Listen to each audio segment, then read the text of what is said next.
ስማ ኢየሱስ እኔ አምላክ ነኝ አምልኩኝ ብሎ ቃል በቃል የተናገረበትን ቦታ አሳይ። አረ መጀመሪያ ሰላም በለኝ። ቆይ ትምህርት ጀመርክ ሲባል የሰማሁት እውነት ነው እንዴ አብዱላ? ትምህርት ጀመርክ? አዎ እባክህ፣ ግን የቀለዱብን ነው እንዴ? ምን ነው? አንድ ሰዓት ሙሉ ቁጭ ብለን ብንጠብቅም አስተማሪው አልመጣም። በቃ የሆነ ሰውዬ ብቻ ክፍሉ ውስጥ ገብቶ አውርቶ ወጣ። አልገባኝም። ቆይ አንተ ሰውዬ እኮ ችግር አለበት። የገባው ሰውዬ የሆነ ነጭ ሸሚዝ ነገር አድርጓል። በምን አወቅ? አዎ የሆነ ረጅም ነጭ ሸሚዝ አድርጓል። እሺ ቆይ እሱ ሲገባ ተማሪዎች ሁሉ ዝም አሉ? አዎ እያወሩ የነበሩት ሁሉ ዝም አሉ እሱ ሲገባ። ከዚያ ቀጥሎ ሰውየው ምንድን ነው ያደረገው? ከዛ ቀጥሎ የሆነ ነጭ እርሳስ ነገር አውጥቶ እያወራ ሰሌዳው ላይ ይጽፋል። ተማሪዎቹ ደግሞ እየሰሙት ይጽፋሉ። አይ አንተ ሰውዬ እሱ እኮ ራሱ አስተማሪው ነበር እኮ ታዲያ።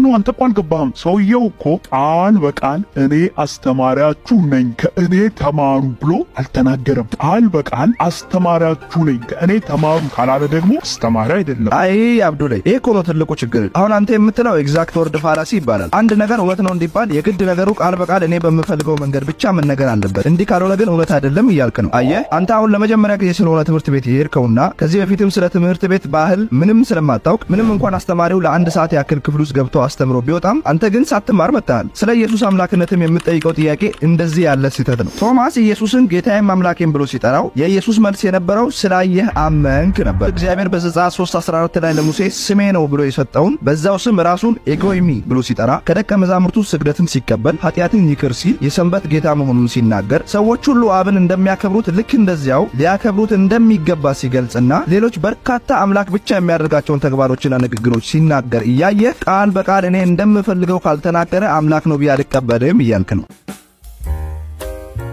ስማ ኢየሱስ አምላክ ከሆነ ለምን የምመጣበትን ሰዓትና ጊዜ አናውቅም አለ።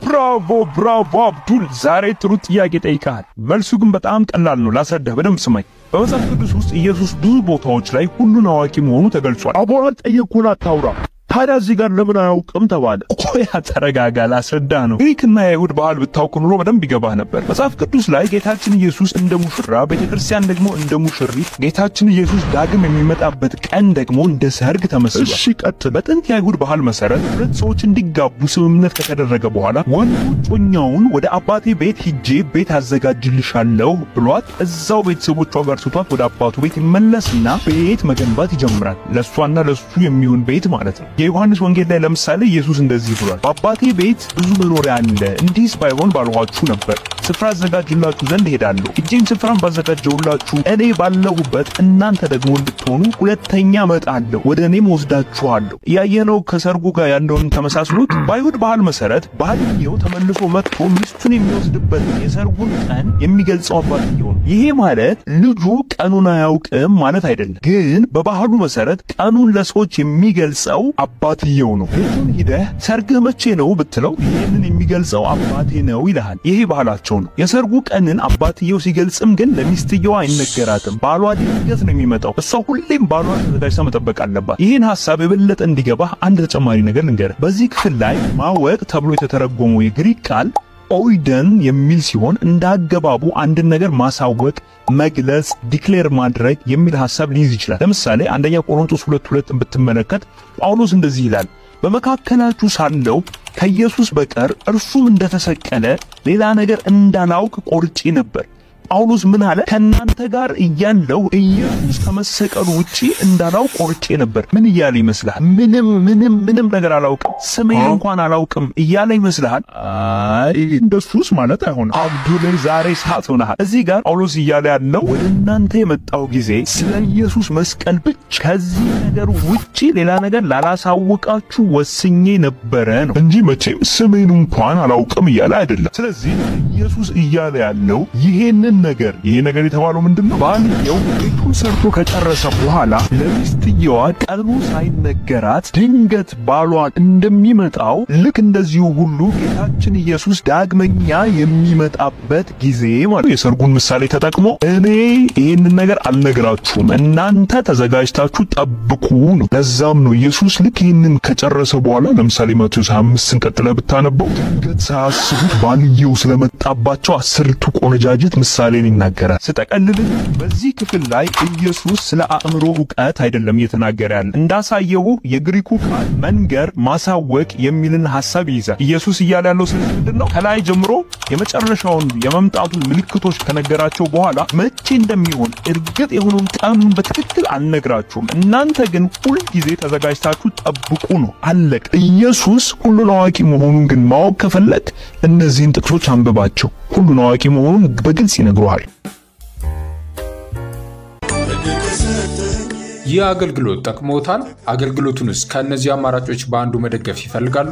መልሶ አውቀውንና የእርሶ የአገልግሎት ድርሻ እንደሆነ ካመኑ ስክሪኑ ላይ ያለውን ወይም አስተያየት መስጫው ላይ ያለውን የቴሌግራም ሊንክ በመጫን ልታናግሩ ትችላላችሁ። ለቻናሉ አዲስ ከሆኑ ሰብስክራይብ ማድረግና ላይክ አድርጎ ጨርሶ ማየት እንዲሁም በመጨረሻ ጠቃሚ ሆኖ ካገኛችሁት ለሌሎች ሼር ማድረግ የአገልግሎታችሁ አንድ አካል ነው። አብራችሁን ለማገልገል ስለምታደርጉት ነገር ሁሉ ከልብ እናመሰግናለን።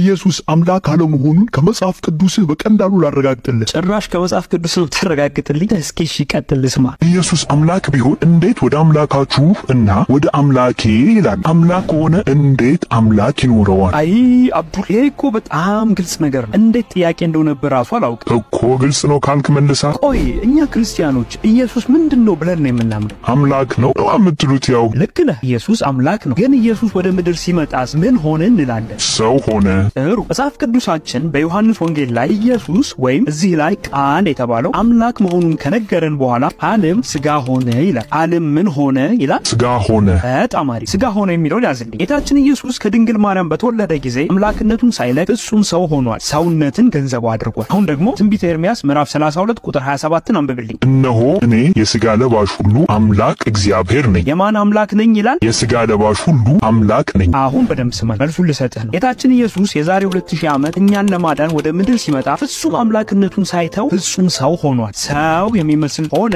ሳይሆን በትክክል ሰው ነው የሆነው። እና ኢየሱስ ፍጹም ሰው ሲሆን አምላክ የለሽ ኤቲስት የሚሆን ይመስልሃል? አይ እንደሱ እንኳን አይመስለኝም። አብዱሌ ልክ ነህ። ሰው በመሆኑ ምክንያት አምላክ ይኖረዋል ማለት። እግዚአብሔር የሥጋ ለባሽ ሁሉ አምላክ ከሆነ ኢየሱስ ደግሞ ሥጋን ገንዘቡ ካደረገ ኢየሱስ ሰውነትን ገንዘቡ ከማድረጉ የተነሳ አምላክ ይኖረዋል ማለት ነው። አለቀ። ይሄንን ግን ልብ አድርግ። ኢየሱስ አምላክ አለው የተባለው ሥጋ ከሆነ ወይም አምላክነቱን ሳይለቅ ሰውነትን ገንዘቡ ካደረገ በኋላ ብቻና ብቻ ነው። እንግዲህ አንተ የጠቀስከው ጥቅስ ኢየሱስ ሰው መሆኑን ነው የሚያመለክተው። እኛ ደግሞ ይሄንን ክደን አናውቅም። ኢየሱስ ሰውን አምላክም ነው የምንለው። እንግዲህ አንተ እንደዚህ ያሉ ጥቅሶችን ኢየሱስ ሰው መሆኑን የሚያመለክቱ ጥቅሶችን ያመጣ ይሄው ስትል ይቅርታ አድርግልኝና ለክርስትና ምንም አለማወቅህን ኡስታዞች የሚሉን ብቻ እየደገምክ እንዳለ ነው የምታሳየኝ። እናንተ ክርስቲያኖች አምላክ እንዴት ሰው ሆነ ትላላችሁ? አምላክ እንዴት ሰው ይሆናል? ምን ችግር አለው? አምላክ ሁሉን ቻይ አይደል? አምላክ የሚሳነው ነገር አለ? ኦይ ችሎታ የለውም አይችልም ሳይሆን ያልኩ ይሄ ለአምላክ አይገባውም። አምላክ እጅግ የከበረ ነው። ሰው መሆን ለእሱ በፍጹም አይመጥነው። ጭራሽ ደግሞ መስቀል ላይ ሞተ፣ ተገረፈ ምናምን ትላላችሁ።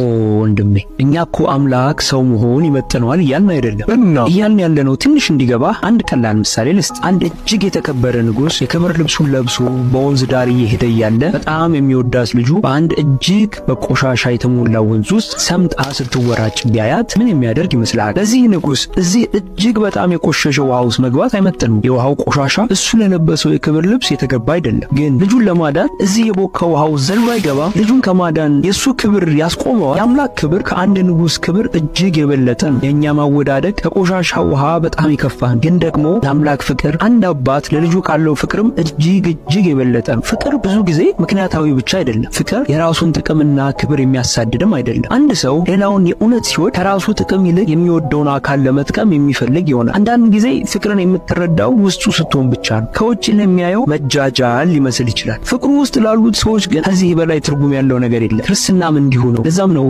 ሐዋርያው ቅዱስ ጳውሎስ እኛ ግን የተሰቀለውን ክርስቶስን እንሰብካለን፣ ይህም ለአይሁድ ማሰናከያ ለአሕዛብም ሞኝነት ነው ያለው። ይላሉ። ባጭሩ የሆነው እንዲህ ነው። አምላክ እጅግ ስለወደደን ለእሱ የማይመጥነውን የእኛን ባህሪ ተዋህዶ እኛኑ ሆኖ አዳነን። በዚህም ምን ያህል እንደሚወደን አሳየን። ይሄ ለእርሱ የሚገባው ነበር ወይ ካልከኝ መልሱ ኧረ በፍጹም አይገባውም። እኛስ የምንወደድ ጥሩ ሰዎች ስለሆንን ነው ይህንን ያደረገው ካልን አሁንም መልሱ በጭራሽ። እኛማ አምላክ ላይ ያመፅን ሞት የሚገባን ኃጢአተኞች ነን። ታዲያ አምላክ ይህንን ለምን አደረገ ብለን ስንጠይቅ መልሱ ስለወደደን ነው። ፍቅሩንም ወዳችኋለሁ የሚሉ ቃላትን በመናገር ብቻ ሳይሆን እሱ ፈጽሞ የማይገባውን የእኛን ቦታ በመውሰድ በመስቀል ላይ በተግባር አሳየን። በጥፊ ተመታ፣ ተተፋበት፣ መስቀል ላይ እርቃኑን ዋለ። ከክብር ሁሉ የበለጠ ክብር የተገባው ጌታ በፈቃዱ ራሱን ዝቅ አደረገ። አምላካችን ፍቅር ነው። ፍቅሩንም በቃላት ሳይሆን በተግባር ገለጸልን። ሐዋርያው ጳውሎስ በፊልጵስዩስ መልእክቱ ላይ ኢየሱስ በባህሪው አምላክ መሆኑን ከነገረን በኋላ እንደዚህ ይለናል። ነገር ግን የባሪያን መልክ ይዞ በሰው ምሳሌ ሆኖ ራሱን ባዶ አደረገ። በምስሉም እንደ ሰው ተገኝቶ ራሱን አዋረደ፣ ለሞትም ይኸውም የመስቀል ሞት እንኳን የታዘዘ ሆነ። በሌላም ቦታ ላይ እንደዚህ ይለናል። ነገር ግን ገና ኃጢአተኞች ሳለን ክርስቶስ ስለኛ ሞቷልና እግዚአብሔር ለእኛ ያለውን የራሱን ፍቅር ያስረዳል። ቅድምም እንዳልኩ ግን ፍቅር ከውጭ ሆነ ስታየው ብዙም ላይገባህ ይችላል። ውስጡ ስትሆን ግን ከዚህ የበለጠ ለህይወት ትርጉም የሚሰጥ ከዚህ የበለጠ ባዶነትን የሚሞላ ነገር የለም። ይህንን ፍቅር ስላዩ ነው እንግዲህ ሐዋርያቱና አባቶቻችን ኢየሱስን እንዲክዱ በአንበሳ ሲያስበሏቸው፣ በእሳት ሲያቃጥሏቸው፣ በመጋዝ ሲሰነጥቋቸው፣ በዘይት ሲቀቅሏቸው እዚህ ፍቅር ማን ይለየናል ብለው እስከ መጨረሻ ታምነው የጸኑት። ኢየሱስ አምላክ ከሆነ ለምን አምላኬ ለምን ተውከኝ ብሎ ጮኸ? እሺ ኢየሱስ ያለው በደንብ እንዲገባህ የሚያደርግ አንድ የሚገርም ነገር ልንገርህ። ይህ ኢየሱስ የተናገረው ንግግር ቃል በቃል በብሉይ ኪዳን ተጽፎ ይገኛል። አይሁዶችም ይህንን ንግግር በደንብ ያውቁታል። ይህንን ታውቃለህ? አይ አላውቅም። ችግር የለውም አሳይሃለሁ። መዝሙር 22 ቁጥር 1 ላይ አምላኬ ለምን ተውከኝ። አየኸው አይደል? ኢየሱስ የተናገረው ንግግር ቃል በቃል በብሉይ ኪዳን ከዚህ በፊት የተጻፈ አይሁዶች በደንብ የሚያውቁት መዝሙር። ይህንን ክፍል በመዝሙረ ዳዊት ውስጥ ማግኘታችን ኢየሱስ ምን እያለ እንደሆነ ግልጽ የሆነ ዕውቀት እንዲኖረን ይረዳል። ኢየሱስ እያደረገ ያለው ምን እንደሆነ እንዲገባ ምሳሌ ልስጥ። አንድ ሰው ክርስቲያኖች በተሰባሰቡበት ቦታ በሰማያት የምትኖር አባታችን ሆይ ቢል በቦታው ያሉ ክርስቲያኖች ስሜ ይቀደስ፣ መንግስትህ ትምጣ የሚል ቃል ይታወሳቸዋል። ምክንያቱም ይህ በክርስቲያኖች ዘንድ የታወቀ ጌታችን ያስተማረው ጸሎት ነውና። በተመሳሳይም አንድ ሙስሊሞች በተሰባሰቡበት ቦታ ድምጹን ከፍ አድርጎ ቢስሚላሂር ረህማኒር ረሂም አልሐምዱሊላሂ ረቢል ዓለሚን ቢል በቦታው ያሉ ሙስሊሞች ማሊኪ የውሚዲን የሚሉ ቃላት ይታወሷቸዋል። የዚህ ምክንያቱ ተናጋሪው ሰውዬ አልፋቲሃን እየቀራ እንደሆነ ማወቃቸው ነው። ልክ እንደዚሁ ኢየሱስ ኤሎሄ ላማ ሰበቅተኒ አምላኬ ስለምን ተውከኝ ብሎ ሲናገር ብሉይ ኪዳንን የሚያውቁ አይሁድ የመዝሙር 22ን የመጀመሪያው ስንኝ የተናገረ እንደሆነ ስለሚያውቁ የመዝሙሩን ሙሉ ቃል ያስታውሱታል። ኢየሱስ ኤሎሄ ላማ ሰበቅተኒ ሲል ትንቢታዊ መዝሙሩን አስታውሱ ማለቱ ነበር። ቆይ ኢየሱስ ለምንድን ነው መዝሙሩን እንዲያስታውሱት የፈለገው? አሁን በጣም ጥሩ ጥያቄ ጠየቅ። ኢየሱስ በመስቀል ላይ ያለ ብዙዎች አንተ የእግዚአብሔር ልጅ ከሆንክ እስኪ ከመስቀል ላይ ወርደህ አሳየን እያሉ ሲቀልዱበት እንደነበር መጽሐፍ ቅዱስ ይነግረናል። መዝሙር 22 ደግሞ መሲያዊ መዝሙር ነው። መሲያዊ መዝሙር ማለት መሲሁ ሲመጣ ምን እንደሚሆን አስቀድሞ የተተነበየ ነው። ይህ ማለት ያ ክፍል መሲሁ እንደሚመጣና በሰዎች እጅ እንደሚሰቃይ እዚያም እንደሚሰቀል ትንቢታዊ መልእክትን ያዘለ ነው ማለት ነው። እስኪ በመዝሙር ውስጥ የተካተቱትን አስደናቂ ትንቢቶች ኢየሱስ በተሰቀለበት ወቅት ሲሆን ከነበረው ሁኔታ ጋር አስተያይተን እንመልከት። መዝሙር 22 እንዲህ ይላል፣ የሚያዩኝ ሁሉ ይላገዱብኛል፣ ራሳቸውንም እየነቀነቁ በከንፈሮቻቸው እንዲህ ይላሉ፣ በእግዚአብሔር ተማመነ እርሱንም ያድነው ቢወደውስ ያድነው። ኢየሱስም ላይ ይሄ ነገር ተፈጽሟል። ማቴዎስ 27ን ተመልከት። የሚያልፉትም ራሳቸውን እየነቀነቁ ይሰድቡት ነበርና ሌሎችን አዳነ፣ ራሱን ሊያድን አይችልም። የእስራኤል ንጉስ ከሆነ አሁን ከመስቀል ይውረድ፣ እኛም እናምንበታለን። በእግዚአብሔር ተማምኗል፣ እግዚአብሔር ልጅ ነኝ ብሏልና ከወደደውስ አሁን ያድነው። ተጨማሪም መሲሁ በመጣ ጊዜ እንደሚሰቀል መዝሙረ ዳዊት እንዲህ ብሎ ይነግረናል። ብዙ ውሾች ከበውኛልና የክፋተኞች ጉባኤም ያዘኝ፣ እጆቼንና እግሮቼን ቸነከሩ። ምን ያደረጉኝ አለ? እጆቼንና እግሮቼን ቸነከሩ። ናይስ አብዱል፣ እያስተዋልክ ነው። አሁንም ቀጠል አድርገን እናንብብና ሌላ የሚገርም ነገር ላሳይ። መዝሙር 22 ቁጥር 18 እንደዚህ ይላል፣ ልብሶቼን ለራሳቸው ተከፋፈሉ፣ በቀሚሴም ላይ ዕጣ ተጣጣሉ። ይህም ነገር ኢየሱስ በተሰቀለ ጊዜ ተፈጽሟል። ማቴዎስ 27ን ድጋሚ ተመልከት። ከሰቀሉትም በኋላ ልብሱን ዕጣ ጥለው ተካፈሉ። አብዱል እያየህ ነው አይደል? ኢየሱስ የጠቀሰው ስቅለቱ በዝርዝርና በጥልቀት የተተነበየበትን መዝሙር እንደሆነ። ስለዚህ ባጭሩ ኢየሱስ ኤሎሄ ላማ ሰበቅተኒ በማለት የመዝሙሩን መጀመሪያ በመጥቀስ የእግዚአብሔር ልጅ ከሆንክ ከመስቀል ላይ ውረድ እያሉ ሲቀልዱ ለነበሩት እያላቸው የነበረው በነቢዩ ዳዊት የተነገረው ትንቢት ይኸው እየተፈጸመ እያያችሁ አታስተውሉም ወይ ማለቱ ነው። ገባህ? ስማ ኢየሱስ አምላክ ከሆነ ለምን በፍጥረት ሁሉ በፊት በኩር ተባለ? ከማሌ ቆንጆ ጥያቄ ጠይቃል። መልሱ በጣም ቀላል ነው። በደንብ ካዳመጠ ይገባል። ቀጥል ልስማ። መጀመሪያ በደንብ እንዲገባ ሁሉን አውድ ለመረዳት ከፍ ብለን ሙሉን አንብበው። እርሱም የማይታይ አምላክ ምሳሌ ነው። ደንብ አስተውለህ አንብበው። የሚታዩትና የማይታዩትም ዙፋናት ቢሆኑ ወይም ጌትነት ወይም አለቅነት ወይም ስልጣናት ሰማይና በምድር ያሉት ሁሉ በእርሱ ተፈጥረዋልና ከፍጥረት ሁሉ በፊት በኩር ነው። ሁሉ በእርሱና እርሱ ተፈጥሯል። አስተውለሃል አይደል? ከማን ሁሉ ነገር በኢየሱስ ተፈጥሯል። ሁሉ ነገር የተፈጠረውም ደግሞ ለእርሱ ለኢየሱስ ክርስቶስ ነው እያለ ነው። ፍጥረት የተባሉ ነገሮች ሁሉ ማለትም በሰማይ ያሉት ቢሆኑ ወይም በምድር ያሉት ቢሆኑ ወይም ደግሞ የሚታዩት የተፈጠሩት ሁሉ ነገሮች በኢየሱስ ክርስቶስ እንደሆነ ይነግረናል። እንግዲህ ተመልከት። እዚህ ክፍል መሰረት አንድ ፍጥረት የተባለ ነገር ሁሉ የተፈጠረው በኢየሱስ ክርስቶስ ነው። እዚህ ከአውዱ ስንረዳ ፍጥረት የሚለው ቃል ራሱ አስገኘው ወልድ ነው ማለት ነው አይደል እንዴ? ከማን አዎ ብራቮ ከማን ልክ ነህ። ስለዚህ ጥያቄ መሆን ያለበት ኢየሱስ ፍጡር ከሆነ ራሱን በራሱን የፈጠረው እያለ ነው ብለህ ታስባለህ? አይ እንጃ። ትንሽ ቆይ፣ ከፍጥረት በኩር ለምን ተባለ? እሱንም በቀላሉ አስረዳ። ክርስቲያን በተጻፈበት ቋንቋ በኩር ወይም ክርስቶስ የሚል ቃልን የሚጠቀመው ቅጽል አስቀድሞ የተወለደ ልጅ ሊያመላክትበት የሚችል አግባብ ቢኖርም አውዱ መሰረት ስልጣን፣ የበላይነትን፣ ተወዳጅነትን፣ የሆነ ግንኙነትን ለማሳየት የሚገባ ቃል ነው። በኩር ያለ ስልጣን ምናምን ትላለን? ከማል ላስረዳ። ተረጋጋና ላስረዳ እኮ ነው። እሺ ቀጥል። አንተ እንዲገባ ቀላል ምሳሌ ሰጥቼ ላሳየህ። ዘፍጥረት ምዕራፍ 25 ላይ ያዕቆብ ወንድም ኤሳው በጣም ተርቦ ወንድሙን ያዕቆብን ምግብ እንዲሰጠው ይጠይቀዋል። ያዕቆብ ለወንድሙ ሲመልስ ምግብ እንድሰጥህ ያዕቆብ በመጀመሪያ ብኩርናህን ሽጥልኝ አለው። ምግብ እንድሰጥህ ምን አድርግልኝ አለው ይላል? ብኩርናህን ሽጥልኝ። ያዕቆብ ብኩርናህን ሽጥልኝ ሲለው ምን እያለው ይመስላል? ቀድሜ ድጋሚ ልወለድ እያለው ነው ማለት ነው? ኧረ አይ እሱማ ታላቅ የመሆን ክብርህንና መብትህን ለእኔ ስጠኝ እያለው ነው። ማሌ ጀግናው በጣም ልክ ነህ። ሌላ ምሳሌ ልጨምርልህ። በትንቢተ ኤርምያስ ውስጥም ተመሳሳይ ሐሳብ እናገኛለን። ምዕራፍ 31 ላይ እንዲህ ይላል፣ ኤፍሬምም በኩሬ ነውና። ከማል ልብ አድርገህ በደምብ ስማ። ኤፍሬም የዮሴፍ ሁለተኛ ልጁ ነው። እዚህ ጋር ግን በኩር ተብሏል። እዚህ ክፍል የምንረዳው ነገር ኤፍሬም ቀድሞ መፈጠር ወይም ቀድሞ መወለድ ሳይሆን ኤፍሬም ከሌሎቹ ልጅ የበለጠ ክብር፣ ተወዳጅነትና መብትነት እንዳለው ያሳያል። ደንብ እየገባ ነው አይደል ከማሌ? አዎ በጣም አሪፍ። አንድ ምሳሌ ለመጨረሻ ልጨምርልህ። መዝሙረ ዳዊት ላይም እግዚአብሔር አምላክ ዳዊትን እኔም ደግሞ በኩር አድርገዋለሁ ከምድር ነገሥታትም ከፍ ይላል ይለዋል። እንግዲህ ማንም ዳዊት ለቤተሰቡ የመጨረሻ ልጅ ነው። በንግስና ደግሞ በእስራኤል ታሪክ ሁለተኛ ንጉሥ። እዚህ ላይ ግን በኩር ተብሏል። አየህ፣ በኩር በዚህ ላይ የሚያመላክተው በጊዜ መቅደምን ሳይሆን በክብር መብለጥን ነው። ስለዚህ ኢየሱስ ከፍጥረት ሁሉ በፊት በኩር ነው ሲልን የፍጥረት ሁሉ ወራሽ ወይም ደግሞ የበለጠ መሆኑን የሚያመላክት እንጂ መጀመሪያ የተፈጠረ መሆኑን የሚያሳይ አይደለም። ለዚህ ጠቅላይ ሳረግልህ ይህ የጠየቀው የመጽሐፍ ቅዱስ ክፍል የኢየሱስን ታላቅነት በዝርዝር የሚናገር ሲሆን እዚህ ክፍል ላይ ደግሞ ጌታችን ኢየሱስ ክርስቶስ የፍጥረት ሁሉ ባለቤት ሁሉን የፈጠረ መሆኑን ይናገራል። ፍጥረት ሁሉ ደግሞ የተፈጠሩት ለእርሱ መሆኑን እንመለከታል። እዚህ የተነሳ ኢየሱስ ከፍጥረት ሁሉ የበለጠ መሆኑን የነገረን ነው ማለት ነው። እናንተ ክርስቲያኖች የፈጣሪ ቃል ነው የምትሉት መጽሐፋችሁ መጽሐፍ ቅዱስ እርስ በርሱ ይጋጫል። ምኑ ተጋጭቶብህ ነው? ሉቃስ 1 ላይ የዮሴፍ አባት ያዕቆብ ነው ይላል። ሉቃስ 3 ላይ ደግሞ ስትሄድ የዮሴፍ አባት ኤሊ ነው ይላል። የቱ ነው ትክክል? በጣም ጥሩ ጥያቄ። በመጀመሪያ ደረጃ መረዳት ያለብህ ነገር የዘር ሐረጉ በማቴዎስ ወንጌል ላይ እሰይ ንጉሥ ዳዊትን ወለደ ይልና የዘር ሐረጉን በንጉሥ ዳዊት ልጅ በንጉሱ በሰለሞን በኩል ወለደ እያለ ያስኬዳል። በሉቃስ ግን ከዳዊት በኋላ በንጉሥ ሰለሞን ወንድም በናታን በኩል ልጅ እያለ ያስኬደዋል። ይህ ማለት ሁለቱ ጸሐፊዎች ስለ ሁለት የተለያዩ የዘር ሐረጋት እያወሩ ነው ማለት ነው። ይህም የማቴዎስ ወንጌል ስለ ዮሴፍ የዘር ሐረግ ሲዘረዝር፣ የሉቃስ ወንጌል ደግሞ ስለ ድንግል ማርያም የዘር ሐረግ ይዘረዝራል ማለት ነው። አረው ዮሴፍ የሚል ያየህ የማርያም የዘር ሐረግ ትላለህ? አብዱል አትቹ ላስረዳ ነው ተረጋጋ።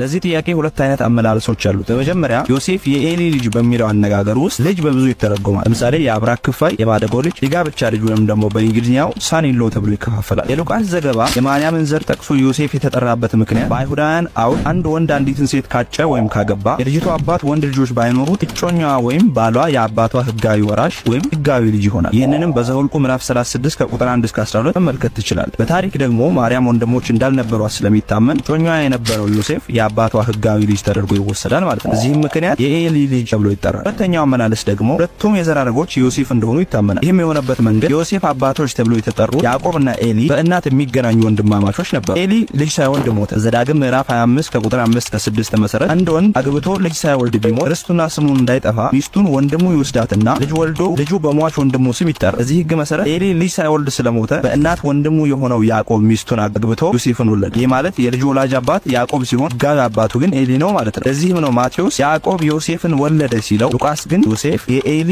ልጅ ያለው። ይህንንም ኤክሌሲያስቲካል ሂስትሪ ላይ አውሳቤስ በዚህ መንገድ ያብራራል ማለት ነው።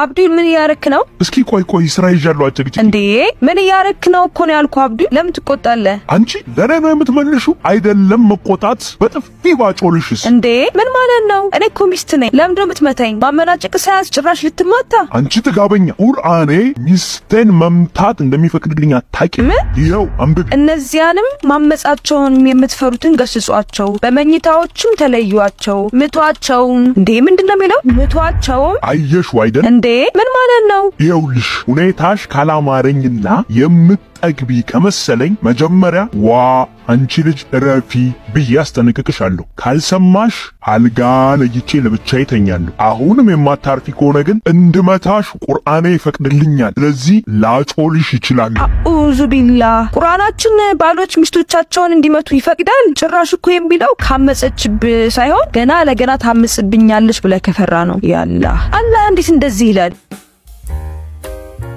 አብዱል እስቲ አንድ ጥያቄ ልጠይቅ። ስንት ቁርአን ነው ያለው?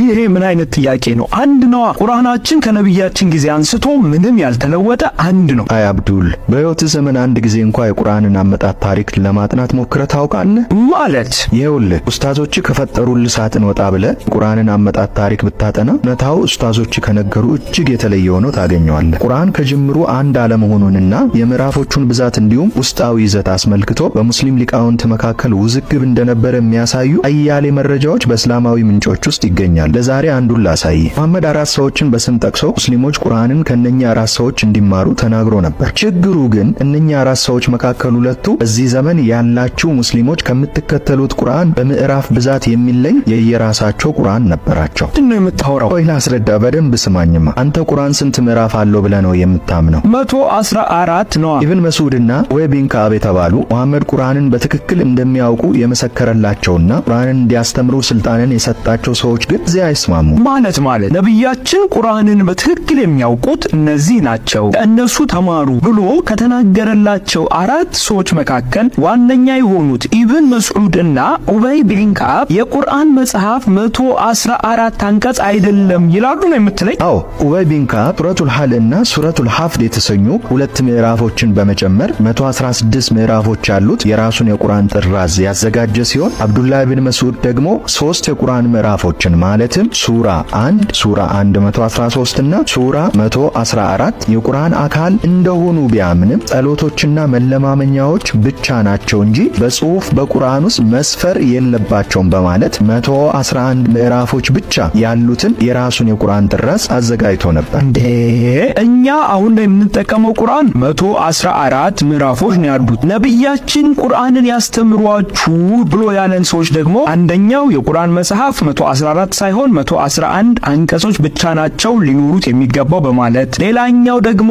አይደለም ቁርአን 116 ምዕራፎች ነው ያሉት በማለት የየራሳቸውን አሁን ካለው ቁርአን በአንቀጽ ብዛት የሚለያዩ ቁርአኖችን አዘጋጅተው ነበር ነው የምትለኝ? አዎ አብዱል በደንብ ገብቷል። ኢብን መስዑድ በራሱ ጥራዝ ውስጥ 111 ሱራዎችን ብቻ ከማካተቱም በላይ አሁን እናንተ የምትቀበሉትን በኡስማን ትዕዛዝ በዘይት ተዘጋጅቶ የነበረውን ቁርአን የተጭበረበረ ንባብ የሚከተል መሆኑን በማሳወቅ በግልጽ መቃወሙ አንዳንድ መዛግብት ይጠቁማሉ። ሌላ አንድ ነገር ልጨምርልህ። እነዚህ ቁርአኖች በምዕራፍ ብዛት ብቻ አልነበረም የሚለያዩት። ለምሳሌ ቅድም 116 ሱራዎች ያሉት ቁርአን እንዳዘጋጀ የነገርኩ ኡበይ እርሱ ባዘጋጀው ቁርአን ውስጥ ከኢብን መስዑድም ሆነ ከዘይድ ቁርአኖች ጋር የማይስማሙ ንባቦችንም ያካተተ ነበር። ለአብነት ያህል ሱራ 33:6ን ብትመለከት የኡስማን ቅጂ እንደሆነ የሚታመነው እናንተ አሁን የምትጠቀሙት ቁርአን እንዲነበባል። ነብዩም በምእመናን ከነፍሶቻቸው ይበልጥ ተገቢ ነው፣ ሚስቶቹም እናቶቻቸው ናቸው። በኡበይ ቢን ከዓብ ቅጂ ውስጥ ግን ይህ አንቀጽ እንዲሁም እርሱ አባታቸው ነው የሚል ሐረግ ይጨምራል። ተመልከት እንግዲህ ከሙሐመድ በቀጥታ ስልጣንን የተቀበሉ ወገኖች ራሳቸው ግዙፍ የሆኑ ልዩነቶችን የሚያሳዩ ከሆነ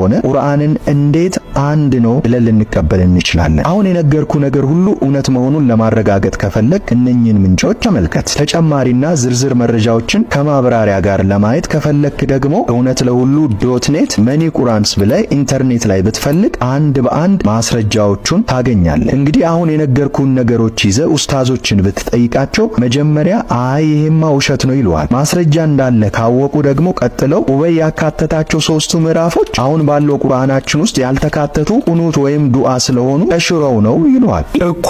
ዱዓ ከሆኑ ልክ ነው አለመካተታቸው። አብዱል ሱራ አልፋቲሃ ምንድነው? ጸሎት አይደለም እንዴ? ነው። አየ አሁን ባላችሁ ቁርአን ውስጥ 3 ሱራዎች ማለትም ሱራ 1 ሱራ 113 እና ሱራ 114 ጸሎቶች ቢሆኑም ተካተዋል። ስለዚህ ጸሎት መሆን አንድን ሱራ ከቁርአን ለማስወገድ መስፈርት አይደለም ማለት ነው። ሌላው ማወቅ ያለብህ ነገር ደግሞ እነዚህ ሱራዎች በኡበይ ጥራዝ ውስጥ ዝም ብለው እንደ መጨረሻ ቅጥያ የተቀመጡ ሳይሆኑ በትክክል በሱራ 113 እና 114 መካከል ተቀምጠው የነበሩ ናቸው። ስለዚህ እነዚህ ሱራዎች ከቁርአን የተሻሩ ስለመሆናቸው ከሙሐመድም ሆነ ከእነዚህ ወገኖች የተላለፈ መረጃ እስካልቀረበ ድረስ ተሽሯል ማለት አስኬድም። ለዛሬ እንዳይበዛብህ እዚህ ጋር እናቁም፣ ግን ይህንን ጥያቄ ራስን ጠይቅ። የመጀመሪያዎቹ ሙስሊሞች ስለ ቁርአን ይዘት እንዲህ የገዘፉ የአቋም ልዩነቶችን ይዘው ከነበረ ቁርአን አንድ እንደሆነ መናገር እንዴት ስሜት ይሰጣል? ወደፊት ደግሞ ከዚህ በላይ አስደንጋጭ የሆኑ መረጃዎችን አሳይሃለሁ።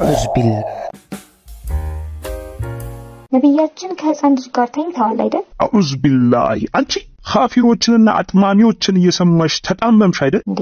ሰሂህ ቡኻሪና ሰሂህ ሙስሊም ላይ ያነበብኩት ይሄ ሐሰት ነው። ከፈለክ ራስ አንብበው። እስኪ አምጪ የታለ? ይሄ ሰሂህ ቡኻሪ ነው። አይሻ እንደተረከችው ነብዩ በ6 ዓመቷ አገቧት፣ በ9 ዓመቷም የጋብቻን ወግ ተሰሙ። ይኸው በ9 ዓመቷ አብረዋት ተኙ እኮ ነው የሚለው።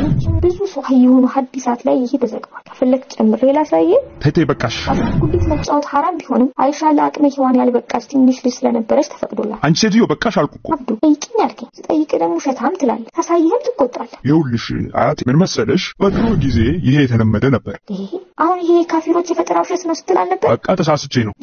ነብያችን ለሰው ልጆች ሁሉ ምርጡ ምሳሌ እንዲሆኑ የተላኩ አይደለም ናቸው እንጂ። ለሰው ልጆች ሁሉ ምሳሌ እንዲሆን በፈጣሪ የተላከ ሰው ለሱ ዘመን ከነበረው ኋላ ቀር ባህል የተሻለ አስተሳሰብና ስብዕና ሊኖር አይገባም? ትልቅ ሰው ከአንዲት ሕፃን ልጅ ጋር መተኛት እኮ አስጸያፊ ወንጀል ነው። እና በዚህ ዘመን ያለን ሰዎች ከነብዩ የተሻለ አስተሳሰብ አለን ማለት እኮ ነው። ቆይ አንተ አንድ ሽማግሌ መጥቶ ሕፃን ልጅን ላግባት ቢል ምን ትላለህ አብዱ?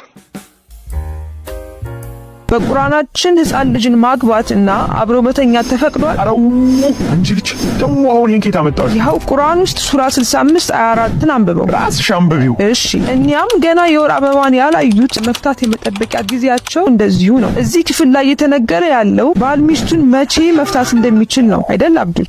አሁን ልባል የወር አበባ ያላዩ ሚስቶቻችሁን ልትፈቱ ስትሉ መፍታት የመጠበቂያ ጊዜያቸው 3 ወር ነው አይደል የሚለው? ይኸውልሽ ቁርአን እንደፈለግሽ አይተረጎምም። ተፍሲር ማገላበጥ አለብሽ። ገባሽ?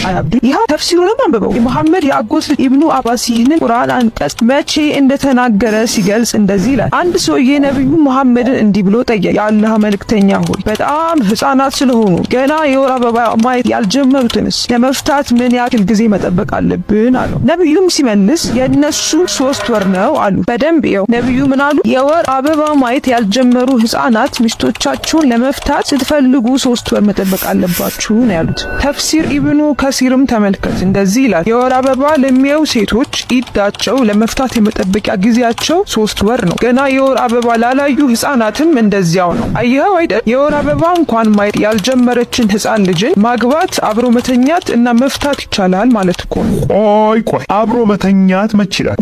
ብሎ ማግባት ብቻ ቢሆንስ? ኧረ ተው አብዱል ተው። ባልየው ከሚስቱ ጋር አብሮ ካልተኛ ከመቼ ወዲህ ነው ለመፍታት 3 ወር መጠበቅ ያለበት? እስኪ ሱራ 33 አያ 49ን ፈትና አንብብ። እናንተ ያመናችሁ ሆይ ምእመናትን ባገባችሁ ከዚያም ሳትነኳቸው በፊት በፈታችኋቸው ጊዜ ለእናንተ በእነርሱ ላይ የምትቆጥሩት ኢዳ ምንም የለችም። ምን አለ? ካልነካችኋቸው ማለትም አብራችኋቸው ካልተኛችሁ 3 ወር ሳትጠብቁ መፍታት ትችላላችሁ። ስለዚህ አንድ ሰው ሚስቱ ጋር አብሮ ከተኛ ብቻ ነው ለመፍታት 3 ወር መጠበቅ ያለበት። ጭራሽ እንደ ማውዱዲ ያሉ ሊቃውንትማ በግልጽ ቋንቋ በዚህ እድሜ ማግባት ብቻ ሳይሆን አብሮ መተኛትን ቁርአን ይፈቅዳል ብለው ይነግሩ። ስለዚህ ቁርአን የወር አበባ ለማየት እንኳን ያልደረሰችን ህፃን ልጅ ማግባት አይደለም አብሮ መተኛት እና መፍታት ይፈቅዳል ማለት ነው። በቃ ተኝ። ኢየሱስ እኔ አምላክ ነኝ አምልኩኝ ብሎ የተናገረበትን ቦታ እስኪ ከመጽሐፍ ቅዱስ ውስጥ አሳየኝ አብዱል። ሁላም በመጥያቄ መጠየቅ አይሰለችም? ቆይ ዛሬን ቀይረው ቀላል ጥያቄ ልጠይቅህና እሱን ከመለስክልኝ አሁኑኑ ሸሃዳ ወስድልሃለሁ። ዝግጁ ነህ? በደንብ ጥያቄን ከመጠየቄ በፊት በዚህ እንስማማ። ሙስሊም ሁሉ ኢሳ መሲህ መሆኑን መቀበል አለበት አይደል? አዎ አለበት። ትስማማለህ አይደል? በዚህ እስማማለሁ። በጣም ጥሩ። በላውን ከቁርአኑ ውስጥ ኢየሱስ እኔ መሲሁ ነኝ ያለበትን አሳየኝ። ይሄንን ካሳየኸኝ አሁኑኑ ሰለማለሁ። አላህ በግልጽ ይሄንን አላህ ያለበትን አላልኩም። ኢሳ ራሱ ቃል በቃል እኔ መሲሁ ነኝ ያለበትን አሳየኝ። ኢሳ ይሄንን ያለበት የለም። ይሄን ካሳየኸኝ ሁኑ ሸሃዳውን ብዬ ሰልማለሁ። ኢሳ ያለበት የለም አልኩህ እኮ። ታዲያ ከሌለ ለምንድን ነው እንደዚህ ብለህ አላህ ስለነገረን ነው። በጣም ጥሩ በጣም ጥሩ በጣም ጥሩ። ስለዚህ ምንም እንኳን በቁርአን ውስጥ ኢሳ እኔ መሲህ ነኝ ያለበት ባይኖርም አላህ ይሄንን ስላለ አንተ ታምናለህ፣ ይሄ እውነት ነው ትላለህ። ልክ እንደዚሁ ሁሉ በመጽሐፍ ቅዱስ ውስጥ እግዚአብሔር አብ ኢየሱስ ክርስቶስ እርሱ አምላክ ፈጣሪ የዓለማት ጌታ ዓለማትን ያጸና መሆኑን ይናገራል። ተመልከት ዕብራውያን ምዕራፍ 1 ከቁጥር 8 ጀምረ ብታነብ ይሄንን በግልጽ ይናገራል። ከቁጥር 8 ጀምሮ እናንብሩ። ስለ ልጁ ግን ይኸውልህ አዳምጥ። ይሄንን እየተናገረ ያለው እግዚአብሔር አብ ነው። እግዚአብሔር አብ ኢየሱስን እንደዚህ ይለዋል፣ አምላክ ሆይ ዙፋንህ እስከ ዘላለም ድረስ ይኖራል፣ የመንግስትህ በትር የቅንነት በትር ነው። ቁጥር 10 ደግሞ ከተመለከትክ ጌታ ሆይ ይላል። እግዚአብሔር አብ ነው አሁንም እያወራሉ። ጌታ ሆይ አንተ ከጥንት ምድርን መሰረትህ፣ ሰማዮችም የእጆችህ ስራ ናቸው። ሰማኸው? እግዚአብሔር አብ ኢየሱስን አንተ ለዘላለም የምትገዛ አምላክ ነህ፣ ሰማይንና ምድርን የፈጠረ ጌታ ነህ ይለዋል። ኢየሱስ ብዙ ጊዜ በተደጋጋሚ እርሱ አምላክ መሆኑን ተናግሯል። ይህንንም በተለያዩ መንገዶች አሳይቷል። ከዚህም በተጨማሪ ግን እግዚአብሔር አብ ኢየሱስን አንተ አምላክ ነህ፣ ፈጣሪ ነህ፣ ጌታ ነህ ይለዋል። እኛም በዚህ ምክንያት እናመልከዋለን። ገባህ አሁን?